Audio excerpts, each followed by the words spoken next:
Apesar de criticar durante toda a campanha os sigilos sobre documentos presidenciais, Lula decidiu ocultar por 4 anos a lista dos convidados que participaram do coquetel durante sua festa de posse.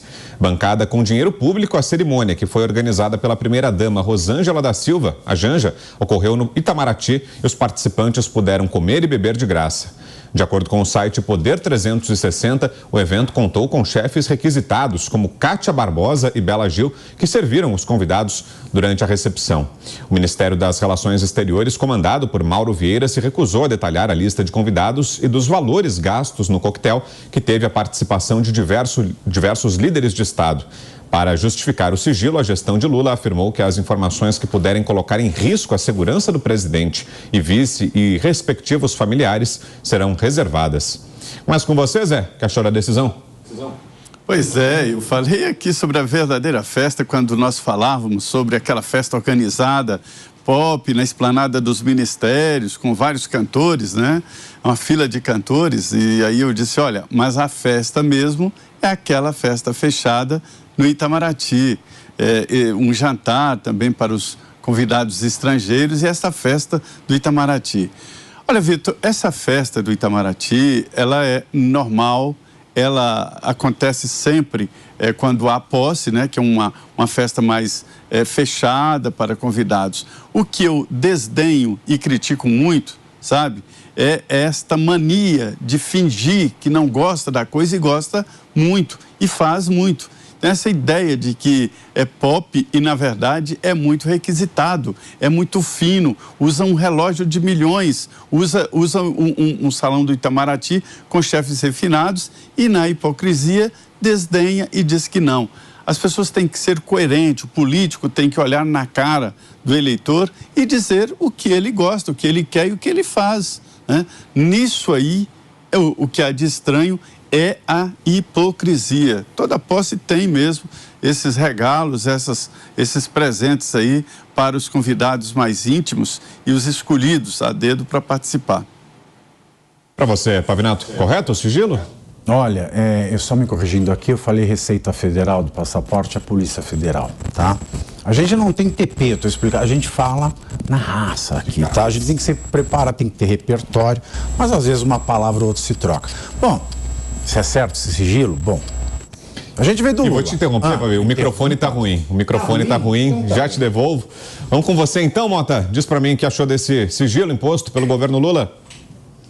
Eu fiquei curioso, pena que a gente não vai saber disso de convidados. Eu queria saber se, por exemplo, a ministra do Meio Ambiente foi lá e comeu e bebeu com a consciência tranquila, depois que ela nos informou que metade da população brasileira passa fome, né?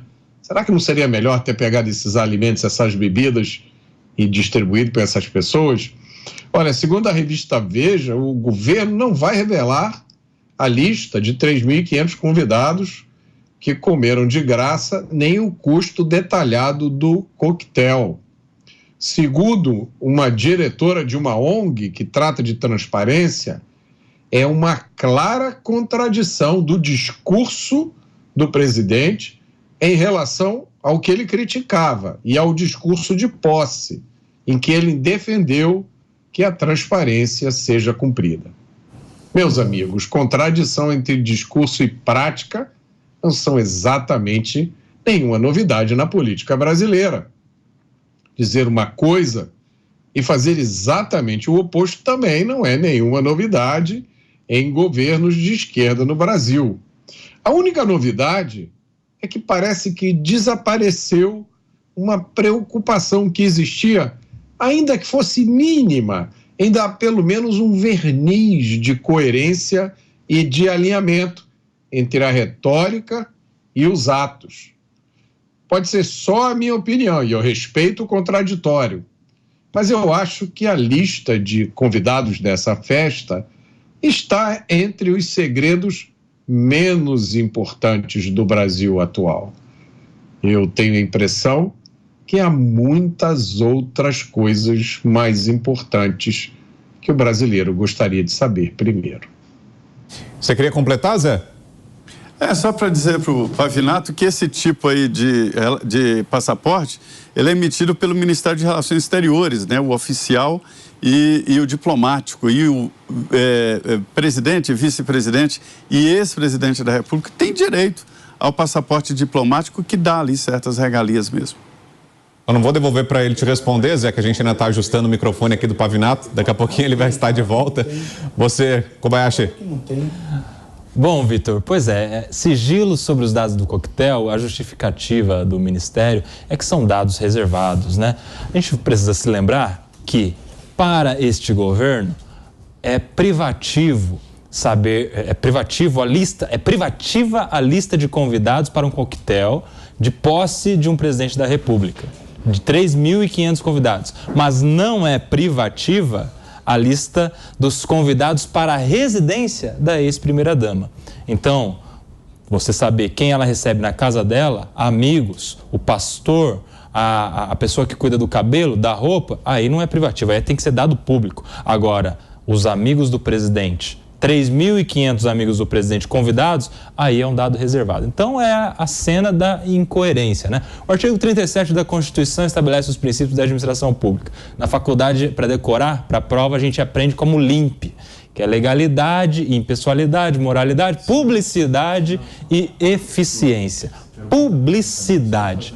A publicidade, ela é aplicada para tudo que envolve a coisa pública. É a regra. Só não pode ser público quando há informações sigilosas em relação à segurança do Estado e quando há o direito à intimidade, que deve ser preservado diante do direito de conhecimento público, como era o caso, por exemplo, das visitas na residência da ex-primeira-dama. Então, neste caso, dinheiro público para uma festa de posse é, sim, de ser público, porque é dinheiro do contribuinte brasileiro. E o Pavinato quer fazer uma manifestação silenciosa, é isso, Pavi? Será que dá para pôr a imagem dele aí? Perfeito. Ô Zé, em relação ao ex-presidente Bolsonaro, em relação àqueles decretos que tinham sido colocados sob sigilo, as decisões que estavam sob sigilo e que Lula prometeu remover, das quais Lula prometeu rever esse sigilo, isso teve seguimento? Como é que ficou? Como é que estão essas decisões do governo Jair Bolsonaro, sobre as quais o presidente Lula disse que retiraria os sigilos, Zé?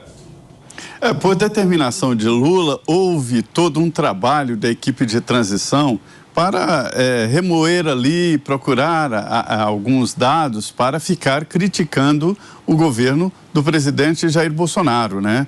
E aí a equipe de transição fez um relatório, cada ministério e tal, e a ideia é que Lula vá soltando, destilando esse veneno durante os 4 anos, como ele fez no passado com o Fernando Henrique, chamando herança maldita, né? E agora ele queria remover isso. E estão dizendo para ele, olha, isso não é bom politicamente. A ideia é olhar para frente, como sugeriu o ex-presidente Michel Temer, nada de retrovisor.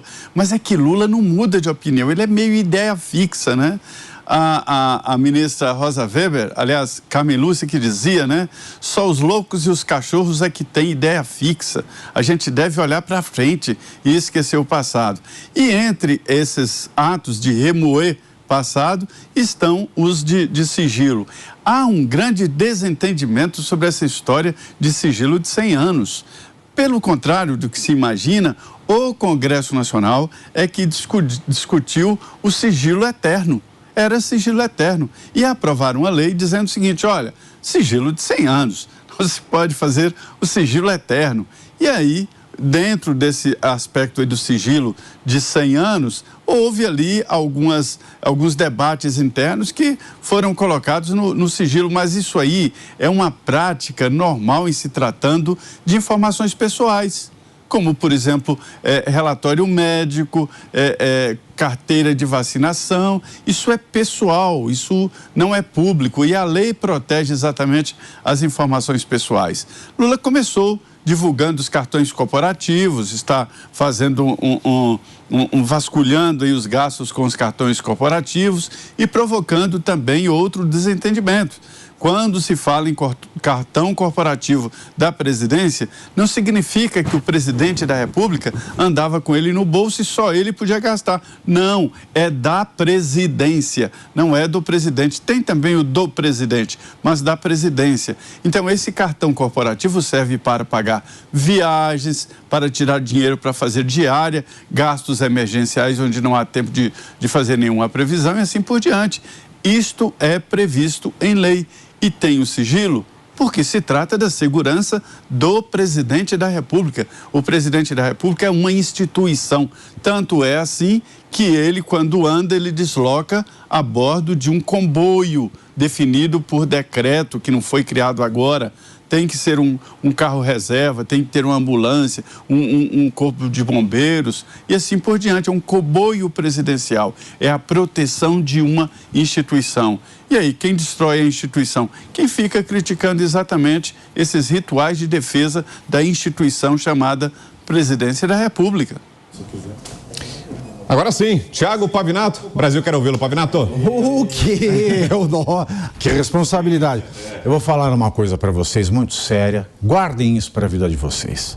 Lula é o salvador da democracia, ele é um democrata porque ele é contra a mentira, contra o ódio, contra a ditadura, contra a desumanidade, contra a homofobia, contra a injustiça, contra o golpe, contra o fascismo, contra o genocídio, contra a corrupção e contra o sigilo.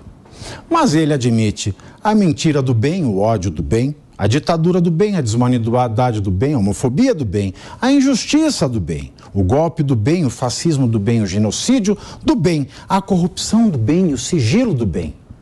Como essas coisas não existem na modalidade do bem, Lula é o maior farsante da democracia.